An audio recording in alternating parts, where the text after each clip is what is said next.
नमस्कार, स्वागत है आपका न्यूज लाइव में। मैं हूं आपके साथ पूजा राठौर शर्मा और आइए सीधा चलते हैं बिहार के चंपारण, जहां यूपी के मुख्यमंत्री योगी आदित्यनाथ रैली को संबोधित कर रहे हैं। रोजगार पर डकैती डालने का काम किया हो, एक एक नौकरी को बेचने का कार्य किया हो, वे लोग आज रोजगार का झुंझुना पकड़ाने का कार्य कर रहे हैं कि इतने लाख लोगों को नौकरी दे देंगे। अरे इतने लाख नौकरी आएगी कहां से, तो बताओ पहले। जब उन्हें सत्ता मिली थी तब तो उन्होंने यहां पे अपहरण का उद्योग प्रारंभ कर दिया था। जो उद्योग थे वो बंद हो रहे थे और अपहरण का एक नया उद्योग प्रारंभ कर दिया था। गरीबों के लिए राशन देने की बात तो दूर, मूक जानवरों का चारा ही हजम कर गए थे। किसी गांव को सड़क नहीं, किसी को बिजली नहीं, गरीबों को पानी नहीं, स्वास्थ्य की सुविधा नहीं, और अब आके कह रहे हैं कि हम रोजगार देंगे। कहां से रोजगार वे लोग लेके आ जाएंगे? ये कार्य कोई करेगा तो प्रधानमंत्री मोदी जी और नीतीश कुमार जी मुख्यमंत्री के रूप में बिहार के अंदर करेंगे। और भाइयों बहनों, इसीलिए आज मैं आपके बीच आया हूं। आपने 2019 में लोकसभा के चुनाव में यहां से सांसद के रूप में सम्मान्य श्री बैजनाथ महतो जी को यहां से अपना चुनाव लोकसभा के प्रत्याशी के रूप में सांसद में पहुंचाया था। उनकी दुखद मौत हो गई,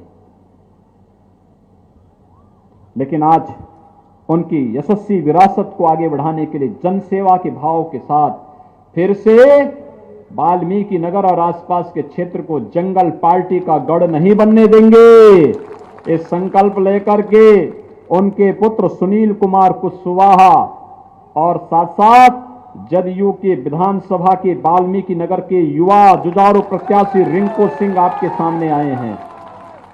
भाइयों बहनों, ये जुझारूपन है, ये जुझारूपन जनता की समस्या का समाधान भी करने की क्षमता रखता है और जंगल पार्टी वाले लोगों से दो दो हाथ करने की क्षमता भी रखता है। जो जैसे मानेगा, जो जैसे मानेगा उसको उस रूप में मनवाने की कला है इनमें, और करेंगे। इसलिए भाइयों बहनों, किसी बहकावे में आने की आवश्यकता नहीं।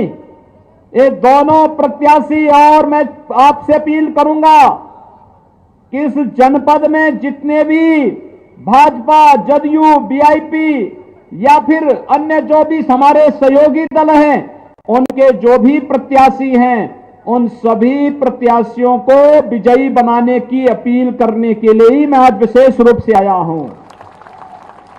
मैं उत्तर प्रदेश से आया हूं, भगवान राम की भूमि से आया हूं, माता सीता की शरण स्थली में आया हूं, और आपसे यही अपील करने के लिए आया हूं। अच्छे लोगों को चुनेंगे, यूपी के साथ बिहार के साथ, यूपी और बिहार मिलकर के विकास करेंगे और भारत दुनिया की एक महाताकत के रूप में आगे बढ़ेगा।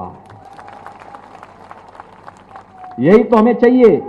हमारे भारत का खुशहाली, भारत की समृद्धि जब आएगी, एक एक बच्चे के चेहरे पर खुशहाली आएगी, हर दीन दुखी के चेहरे पर खुशहाली लाना, यही तो प्रधानमंत्री मोदी जी का मंत्र है, यही उनका संकल्प है। इसी संकल्प के साथ वे दिन रात कार्य कर रहे हैं।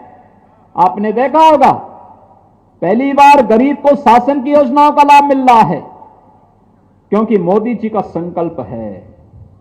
नहीं तो गरीबों के हिस्से में डकैती डालने का कार्य यही कांग्रेस करती थी। आखिर स्वर्गीय राजीव गांधी जी ने यही तो कहा था कि 100 रुपया भेजता हूं और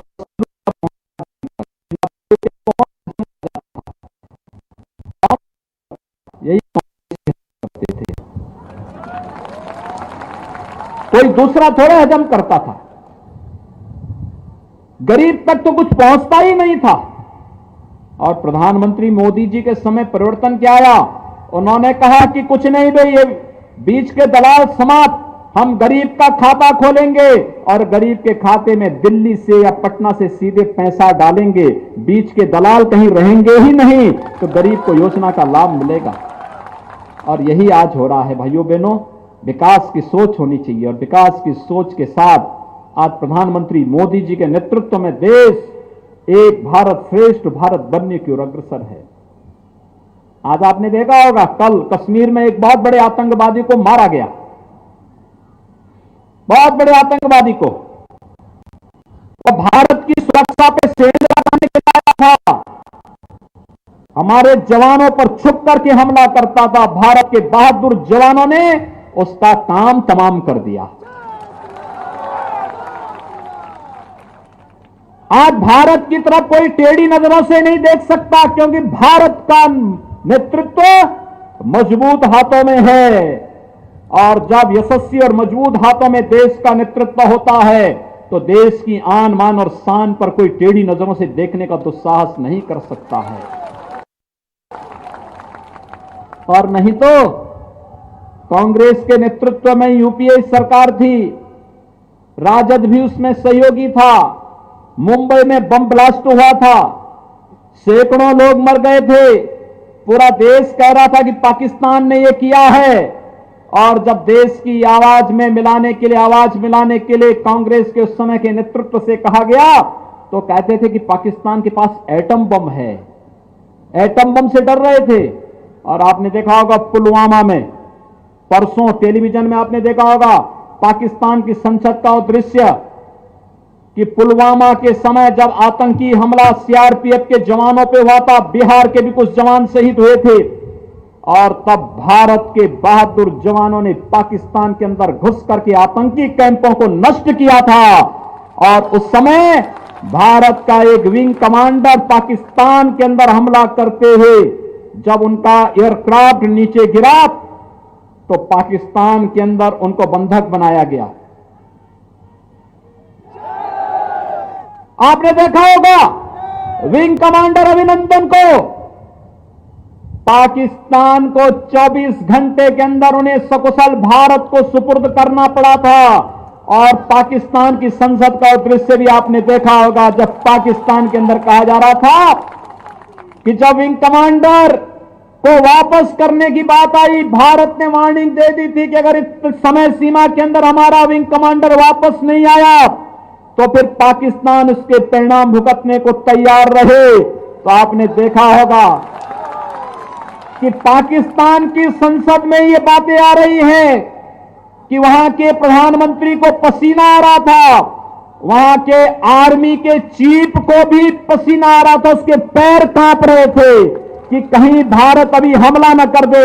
और उन्होंने कहा भैया जल्दी से इनको वापस भारत भेज दो, नहीं तो भारत हमारा काम तमाम कर देगा। यह है भारत का शौर्य और पराक्रम।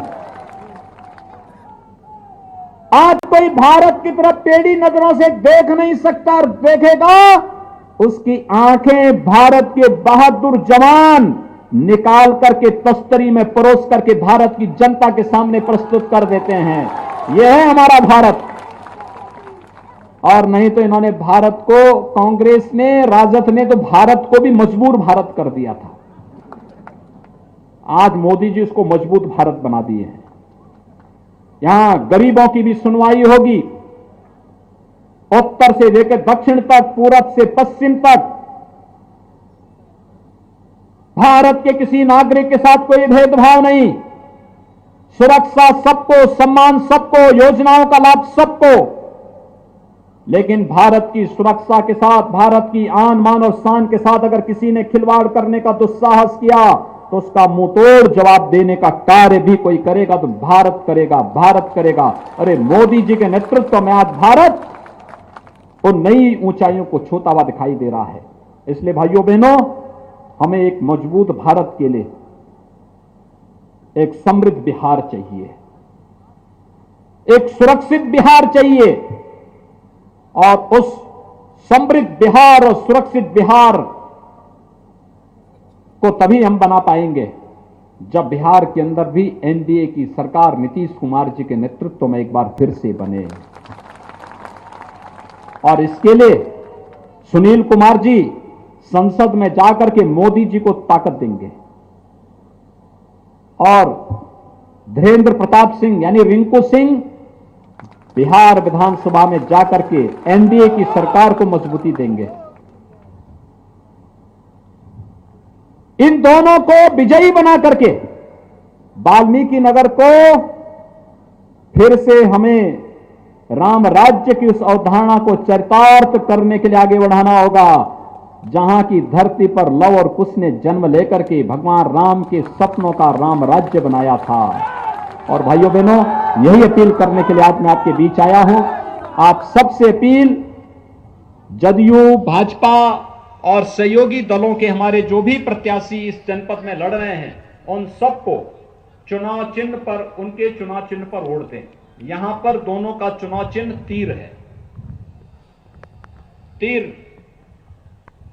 ये तीर ही कमल फूल के साथ जब मिलेगा तो नक्सलवाद और आतंकवाद का समाधान करेगा, समस्या का समाधान कर देगा। इस दिशा में विजयी बनाने की अपील करने के लिए आज मैं विशेष रूप से आपके बीच आया हूं। आप सब इतनी भारी संख्या में यहां पर उपस्थित हुए हैं, आप सबका मैं एक बार फिर से हृदय से अभिनंदन करता हूं, आपका स्वागत करता हूं। और यहां पर तीर चुनाव चिन्ह पर जदयू के विधानसभा के प्रत्याशी धीरेन्द्र प्रताप सिंह रिंकू सिंह को और लोकसभा चुनाव में सुनील कुमार कुशवाहा को भारी मतों से विजयी बनाने की अपील करते हुए वाणी को देता हूं विराम। जय जय श्री राम, जय जय श्री राम, जय जय श्री राम।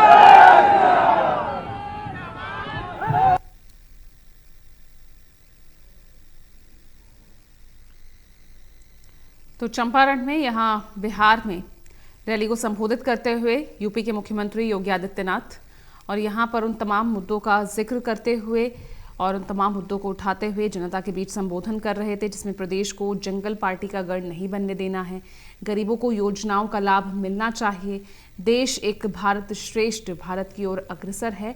ऐसे में एक मजबूत हाथों में देश है, अब राज्य को भी मजबूत हाथों में सौंपना है।